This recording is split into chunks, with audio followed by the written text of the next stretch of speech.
পরীক্ষাটা শেষ হয়ে গেল কিন্তু কেউ কিছু খাওয়ালোও না। ভাইয়াকে এতবার করে বলেছি খাওয়ার কথা কিন্তু সেও কিছু বলল না, কিন্তু মন বলছে কিছু একটা খাই। কি খাওয়া যায়, কি খাওয়া যায়?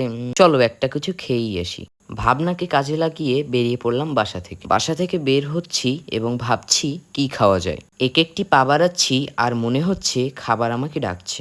বাসা থেকে নেমেই দেখছি বাইরে বৃষ্টি, তাই সঙ্গে করে নিয়ে নিলাম একটি ছাতা মুড়ি দিয়ে সামনের দিকে হাঁটছি এবং ভাবছি সব খেয়ে ফেলবো, কিন্তু কি খাবো সেই সিদ্ধান্তই নিতে পারিনি।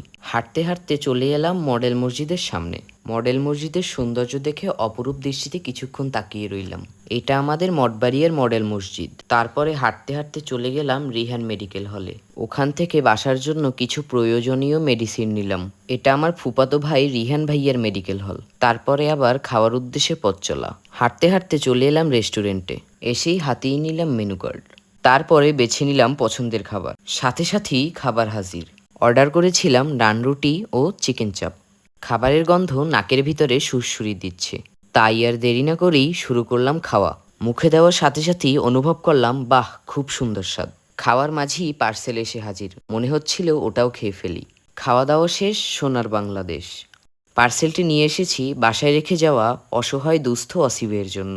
ধন্যবাদ সবাইকে। আল্লাহ হাফেজ।